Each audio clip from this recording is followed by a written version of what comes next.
Good evening and welcome to tonight's show from DJNTV, Disc Jockey News TV. Tonight's show is brought to you by Electra Voice, DJ Event Planner, DJ Trivia, Odyssey Innovative Designs and Cases, NLFX Professional, Promo Only, and the DJNTV Insiders. Right. Hello and welcome to the DJ Spotlight. Thank you so much, Lori, for joining us here on the episode. Really appreciate you taking the time to do this. Thank you for having me. Of course. So can you paint us a picture? What did the early beginnings of your career look like, and how did that kind of get you to where you are today? Well, I kind of just stumbled upon it. Like, I remember I was out at this top 40 bar. I guess I was about 17 years old with my fake ID, and I got in a fight with my girlfriends. And so I'm kind of wandering around downtown, and because I wanted to go with some guys or whatever. And I'm crying, wandering around downtown, and I walked into this, what was this, like a black kind of building with, like, I could hear this, boom, boom, boom, and I'm like, I had to go to the bathroom. So I walk into this place, and it was this after hours in Victoria, used to be called Basics. And this was probably in 1995, I guess. And, I was like, wow, I go to the bathroom and there's like a guy DJing, like some kind of down tempo and jazz in the women's bathroom. And I was like, wow. And people took me under their arms, and they took my clothes and gave me some like fluffy stuff and a couple, glow sticks, and I was ready to go, and I was like, what is this? Everyone's so nice. And it was back when it wasn't kind of a style. It was like, there was goths, there was punks, there was, dorky people, the people that, had nowhere to fit in, and everyone was kind of welcome, so I was just like, wow. And so I sold my CD collection that I had, and I bought like 4 records with it, because they used to cost like $30 each at the time. And I was dating at the time DJ Koosh from Victoria, and he was kind of the one, like him, Rennie Nut Foster, and those guys. They were the ones that kind of taught me the ropes, but they were very kind of strict with it. They were like, all right, here's the turntables, figure out how it works. This is how they work, and now figure it out. I'm like, okay, but I can thank them to this day kind of for keeping my, the sincerity to myself and my principles and my morals of what I wanted to do with my DJing, because I definitely could have taken off in many different directions at certain points in my career to make a lot more money, instead of staying kind of in this underground genre that I did. I kind of went outside of that when I did my live act Phonix. It was like a German electropop band. But, I just kind of started waiting at the end of the lines, the guys DJing. And one night one guy was taking too long checking for his record, and I just pulled out his headphones, threw mine on, started playing. And and everyone's kind of screaming, and the promoter's like, no, don't take her off, and it kind of just went from there. And and then I felt I kind of was getting too big for myself. So I was like, I need to move. And so I moved to London with my record bag in 97. And I was there for a year. And then I moved back to Victoria, and I was like, oh, nope, too big for this. And then I moved to New York, and then I was there for like 6 years, and I kind of got into the more kind of music business side. I was doing A&R for Sony Music, and I did a lot of college radio stuff, and I was flying back and forth to Europe every weekend. And yeah, it was a pretty New York really made me. Like, if that was really a place that gave me a lot of the fundamentals of, doing business and how to get ahead and how to really, play the game properly. And without New York, it would have been, I don't know what I would have been. Unfortunately, when 9/11 came, I ended up moving to Europe because it kind of just like paralyzed the city, and I was there when it happened. So it was, it was pretty devastating. So, and then that kind of, now we're fast forward from 1994 or 95 to 2001. That's about where that takes us to. So I didn't even know I was going to do this. I just kind of started, and before I knew it, like, I was still in high school, and like before I knew it, like I was in Tokyo on the weekends and, going back to playing like, spin the bottle. And all of a sudden I was just a DJ. But isn't that so interesting? Because people will say, I don't know what I want to do. Like, I don't know what my career is going to be. But sometimes it's just experimenting to figure out, hey, this is what I want to do. And I love that the people that you were kind of saying like, hey, here's how the turntables work, figure it out yourself. It's kind of cool that they went that route, because sometimes people can be so rigid and this is the way to DJ and this is the only way to DJ. Just allowing you to figure that out on your own. And Sure. Well, it all comes down to taste so much really in the end, because like I don't care if someone's beat matching, well, not really today beat matching, but if the beat matching records together that are horrible music, I would rather have someone who can't play that has really good taste and good motives, than someone who's like, okay, this is how you do it, and I've got these top tracks, and taste is, it's funny now after taking this break for a while. It's like I go into a club and, well, it's only been a couple times, but I'll go into a club and I used to be like, no, like this music sucks, picking apart the DJ and really, and now because I've kind of opened my mind more to different styles and genres, and I'm not so, I don't know, having this chip, I guess, on my shoulder of whatever, it makes life a lot more fun and music to listen to, because I just kind of like, okay, well, I'm just here as a person coming here, I'm not all mad because I had to wait in line or pay the fee or, whatever. And it's kind of like, it's just a whole different experience. oh, I love your awareness. That is so amazing. And I love that, because there are a lot of DJs out there that are, maybe more on the snooty side. They want music to be mixed a certain way. They want a certain type of music. And I love your openness towards what's going on in the industry, the different types of music, and that, again, you'd rather like hear amazing track selection than those minute little, they like slipped, or they accidentally. I was forced to like kind of go into different genres. Like after my kind of hiatus, I went on to Beatport and I was like, whoa, there's 10 genres I've never even heard of. I'm like, what's this, And so it's like now when I'm kind of starting to play again, it's like I have like, I've been going through all my promos and of that, I'm surprised they even kept me on the list, but I've been going through, I have thousands of promos I've been downloading, and, just getting all the stuff, which is more from the house to techno range, But now I'm like, wow, this is kind of also another opportunity for me to kind of reinvent myself musically, because there are so many different, genres now that are out there. And it's not necessarily now that this kind of bass music and whatnot was before. At the beginning, it was more just for kids, it was like what the kids were listening to. But now it's kind of evolved. And, I've definitely found a lot of artists kind of outside of the electronic music industry that kind of use some of this bass music and dubstep kind of stuff with their tracks, with rock and with, different genres. And that's where I quite find it interesting. And that's kind of what we'll get to later, what I've been kind of working with my live project that I'm doing,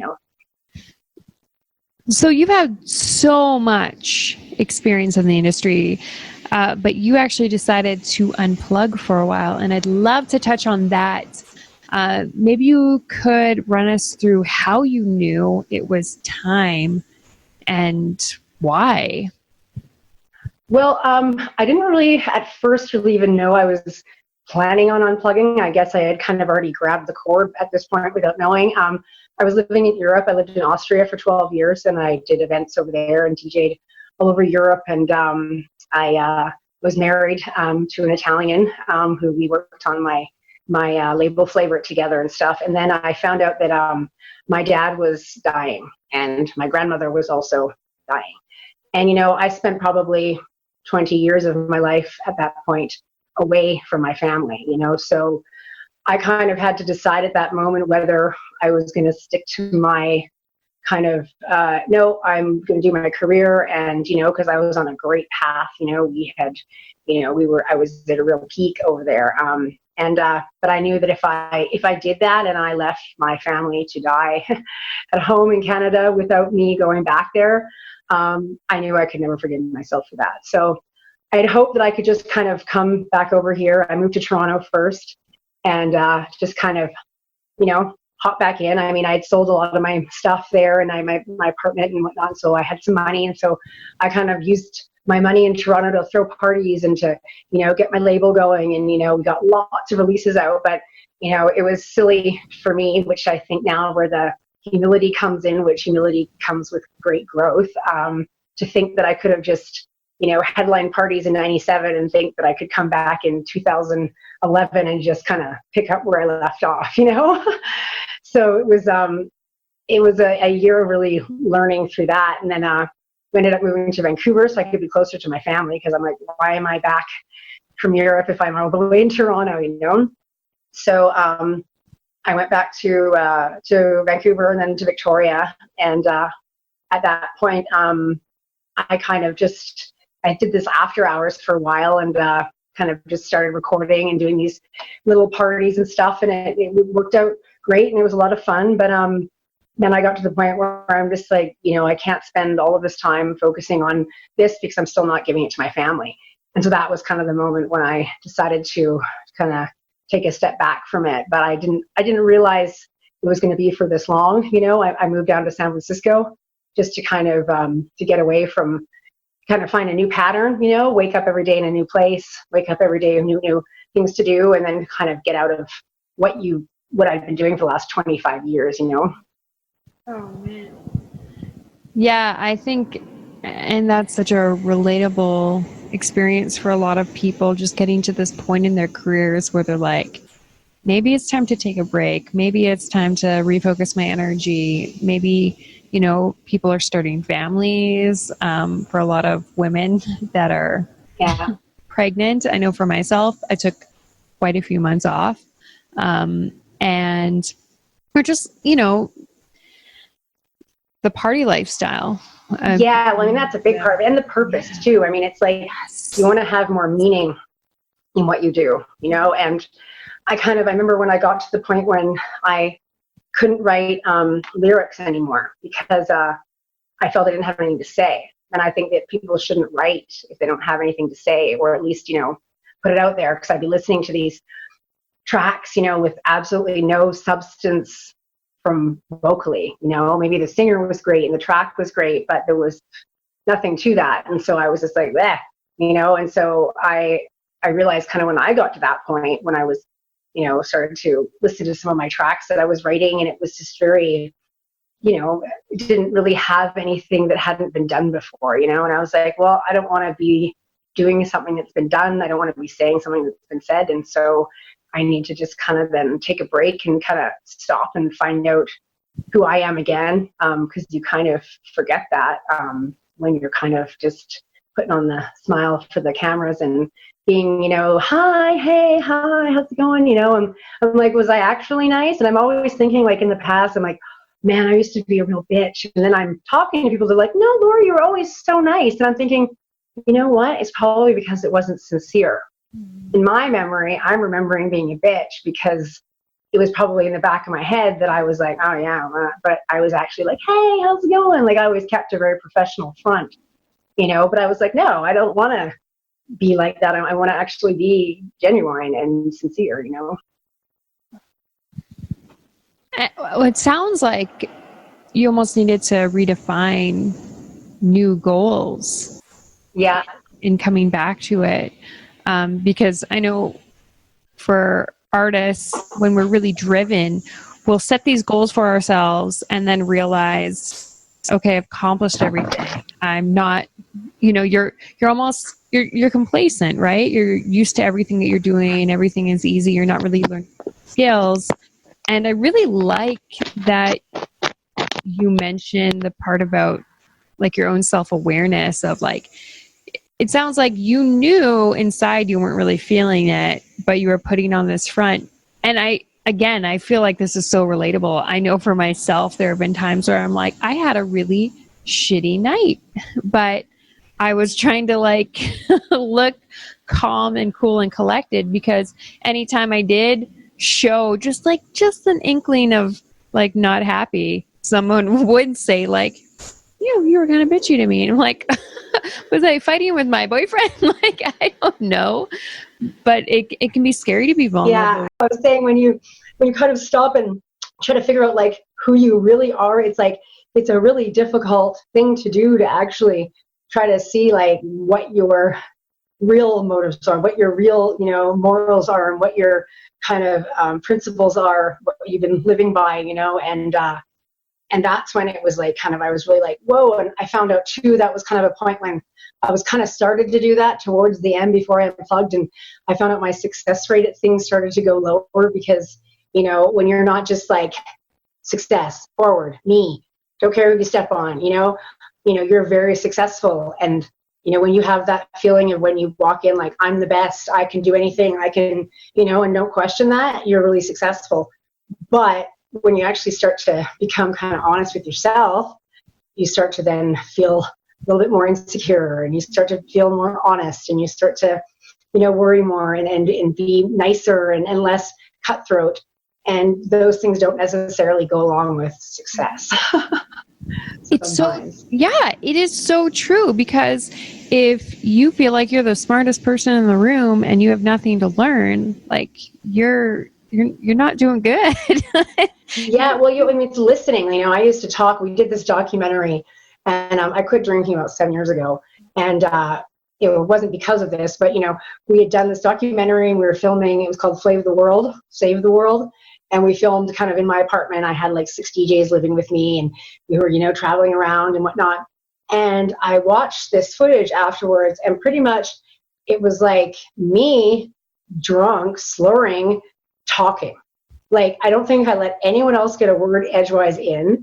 I'm just like, yeah, and just like, I was like, oh my God. And I'm like fast forwarding, like there must be something where I shut up, and like there wasn't. And I'm like, man, like I really need to start listening. And I have been, now do that much more. Sometimes I go out, people are like, Lori, I barely even know you. You're so quiet. It's like, well, it's because I'm observing and, taking it all in. So let's talk about habits, because in order to build this new foundation to start up that career again, what were some of the habits that you started implementing into your life? Well, I definitely kind of, first thing was kind of got anything toxic out, anything that was from relationships, from, substances, from, daily habits, any kind of things that were, toxic in my life, trying to, shove them to the side as much as possible. Some of them always creep back in, but as long as, you manage everything. And then I just tried to, I tried to not first was just not start before I was ready. Like I had a lot of opportunities to play and to, to go in the studio over the past couple of years, but I've seen in many careers that, if you have an opportunity and you're not ready for it, it can be more detrimental to your career than not doing it at all. I know I've seen DJs that have been kind of super excited, and I've tried to give the advice to these people, but they think that I'm just, I don't know, jealous or whatever. But, they'll get these gigs at places where they're actually not at that level yet. And, I offer my advice saying, don't take it because you're not there yet. And they're like, oh, what do you know? Well, actually, I know quite a bit, and what I do know is that, I've seen people ruin their careers by getting into a place where even the peers around them know that they're not ready. And they're like, hey, you haven't, you're not here yet. And then that's kind of the end of it. Because they always say like any review is a good review, but no, I don't believe that. A bad review about somebody trying to get ahead of their game and jump the boat, before they're ready isn't really a good review. It's just like, man, this DJ sucked. They couldn't play, da da da. It's just like, yeah. And especially at that level, if you're going to be booked for an event just because you know somebody or whatever, don't take the favor. Work your way up. It'll be more longevity. And so when you say that, like a bunch of different examples pop up in my head, but I'm curious about what that would look like for you when you're giving advice to someone of the, hey, I don't think you're ready. What is it about them not being ready? Say, for example, for a very specific DJ gig, what would that look like? What about?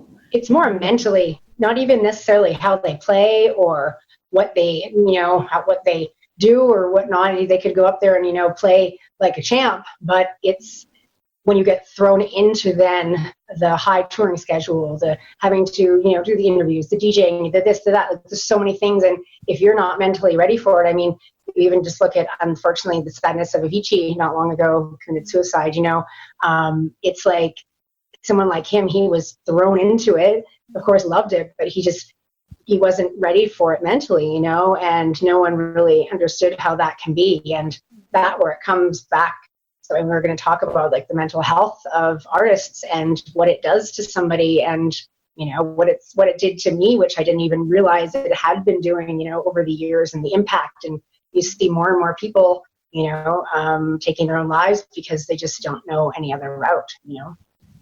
Thank you for specifying that, because sometimes people say, you know, you're not ready for a DJ gig and they're thinking, oh, what, you don't think I have the skills or the track selection, but you are so on point with that message because, and I've talked to other DJs about this before that have gotten opportunities to go touring and they were not mentally prepared for it. You know, they're not taking care of their physical health, their mental health. They party too much, too quickly. Yeah. Too often, they burn out, and then when they have opportunities to network with the right people or go for meals with, you know, these headlining acts who are in that mental space themselves, they miss out on these opportunities and maybe make a little bit of a fool of themselves in the process. So thank you for bringing that up. I'd love to talk about the mental health aspect of this and maybe some example of the soul searching you did for yourself.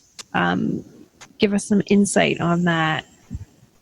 Well, I think, as I said, with this whole thing about kind of like being unplugged from the matrix, it's like, you know, my mom used to always say to me, you know, you don't live in reality, you know, this is not reality. But the thing was, for 25 years, that was my reality. Mm-hmm. You know, the reality of this kind of always, you know, everything going so well and this party lifestyle and always being, you know, adored and just feeling good about yourself and always having money and everyone just, you know, giving you things and kind of, I never knew anything else. And it was like, wow, you know. And so when I unplugged, I was like, Mom, you bitch, like, plug me back in. You know, like, I don't want this. I want to go back. I want to go back to the glitter and the glow sticks and the rainbows, you know, because it is crazy, like trying to, you know, you think about what you want to be or what else you would do. And it starts to, you know, I developed really severe anxiety. I developed almost like agoraphobia. I developed almost some kind of like manic depression over the 3 years of kind of, you know, trying to figure it out. I slept for months at a time, you know, and then kind of everyone who I'd associated with before who's, you know, still into it and stuff. And it's kind of like, well, once you're out and you have nothing else to offer me and you can't get me free tickets for gigs or whatever, they don't really want to help you through your times of whatever, you know. And that's when I'd watched this documentary, Why We DJ, Slave to the Rhythm, I think it's called. And it had, you know, kind of testimonials from different artists. One Canadian female DJ from Saskatoon, Traits, and Carl Cox was in it. There was, like, you know, quite a few people I had played with before in the past, you know, and they're saying, you know, it's actually a thing now that, you know, artists, you know, once you kind of stop or even in the downtime, it's a real, you know, doozy on your head because of the lack of sleep, drugs, alcohol, and this whole like facade that you're living in your head about who you are and what you do and this big, you know, life of being the DJ, you know. And so I've kind of now, you know, after watching that, it actually made me feel a lot better. And I was like, wow, this is actually a thing. And so I kind of reached out and kind of started to talk to a few different people who had kind of been in the same situation as me, that had been doing it for a long time and kind of wanted to take a break and what happened to them. And, you know, the stories are very similar. And there isn't really any place for people like us to go, like DJs over 40 that got unplugged from the matrix and don't know what to do with themselves, you know, like we don't have a crisis line, you know. No HR department either. No. So yeah, but now, I've over time, I started to, I did a lot of art, lots and lots of art, and lots of gardening, and collecting rocks was actually my thing, because rocks are solid, that you can put any negativity into them and they don't budge, so having a rock is rock solid, so it can take whatever you're giving it. So I would exercise by hauling around rocks, and I would go collect rocks, and I would, organize rocks, and sounds kind of weird, but it did a lot for my head, strangely enough. So I I offer that as my advice: to collect rocks from the beach, outdoors, sort them, build things with them. So knowing what you know now, what are some things that you're going to implement to do differently in your career moving forward? Yeah, as I said, definitely being able to see more of the places that I go, not just seeing the airport, hotel, and after party. Enjoying that part of it a little bit more, and kind of just coming in and just being more of a performer than someone to, have a good time with, and being able to focus on that more, because that definitely, as it does give you kind of a closeness to your audience, and you can, have these, fun times with them. Really, in the long run, it's kind of to be a little bit more hard to reach, is actually a bit more interesting for the people. I mean, it's kind of like, knowing what I know now, it's like I always used to question if I would, because I kind of just fell into this. And I'd been doing it for 10 years before I said, oh my gosh, I'm in my mid-20s now. What do I do? This is obviously my career choice. If I would change that, and I definitely know I wouldn't. But I definitely now, I think it's just, I want to focus more just on the music and not worrying about how much money I'm making or where I'm playing. And even if it's a slower into it, taking gigs only that I, want to play at, where I fit at, instead of just kind of, playing anywhere. Because once again, as you said, with opportunity and timing is bad. Also, taking gigs where it isn't quite your fit also isn't good, just to take the gig, for your DJ fee or whatever, and also setting boundaries for what I accept, what am I worth to myself, and where will I go from that, and how will I, deviate from that for friends or for certain things, and kind of just setting a certain level of what you expect from promoters or from people or from labels, etc. Boundaries are sexy. Yeah, I know it is. And because it also says a lot about ourselves and what we're willing to put up with. So I think that I'm so glad that you highlight that.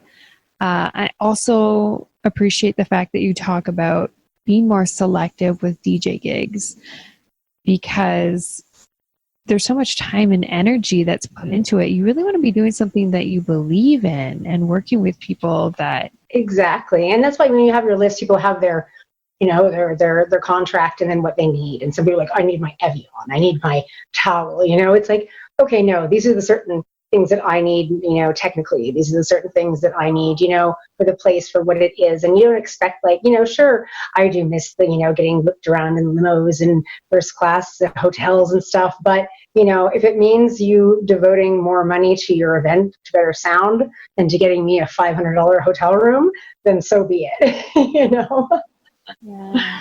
Well, I can appreciate that. I know you've just finished your first techno release in 3 years. That is so freaking exciting. Yeah. It's the beginning of this new solo project. Can you tell us about that process and what it took to make that happen for you? Well, it took a lot of digging. Let's say that. I had my studio packed up for quite a few years, and so it was, I was getting it set up again, was the right cables and the right plugs. And I'm still missing this one cable for my Roland JXI, which I cannot find. And so I'm finally just ordered it. Yeah. It's only $20. It's not much, but it's just where could it be? And so basically I kind of got everything set up, and I started to work, and I just kind of said, okay, I'm not going to really listen to much what's going on right now. I'm just going to kind of just start, producing and start to, see what happens. And I realized like, whoa, in 3 years, the technology advances so soon. I mean, I'll like have my book out for my Ableton, and I know all of the, I go on Beatport, I couldn't even figure my way around. It's like everything changes like so quickly. So it was a kind of a slow going, and it kind of was a little bit, deterring, kind of like, oh gosh, like, can I still do this? Can I still make this work? Am I still a producer? Am I still a DJ? And I know playing is still like second nature to me. I played, I didn't even think about it, and it was no problem. Producing, so just because of the advancements in technology all the time, it definitely was a little bit harder. But I finished the EP, and then I'm also I'm a singer, and I write a lot of lyrics and stuff. I've written for some other people as well, and so now this other project I'm doing is more of it's a live project where I have a drummer and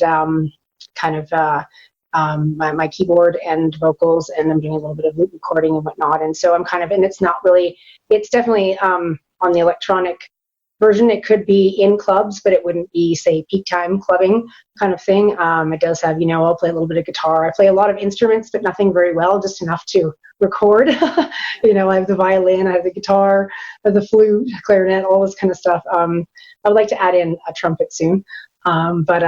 So it's cool just to, take a lot of samples and record. And so, it'll be fun to kind of start that live touring again with that, because I had a band, Phonix, where we were together for 12 years in Austria, and we did kind of German electropop and drum and bass and whatnot. And we were kind of almost there. We were so close so many times. We did about 4 or 5 different music videos, I think actually maybe 6, and released 3 albums. And I miss that kind of band jamming, environment as well as that. So probably with my DJing in the future, it'll probably kind of start to fuse all into one eventually. So, yeah, it's been good. It's just, I feel accomplished now, having something finished. And then now this gig in Winnipeg, I'm just so excited to play. And this will kind of be my first show kind of coming back in, a few years. And so it's a long time coming for sure. Yes, you're playing at Mimetic. Can you tell us a bit about what that performance might look like? Well, I'm still trying to figure out. I mean, it's definitely going to be in the techno kind of realm, but I might try to incorporate some of my live show into it with some of the instruments, and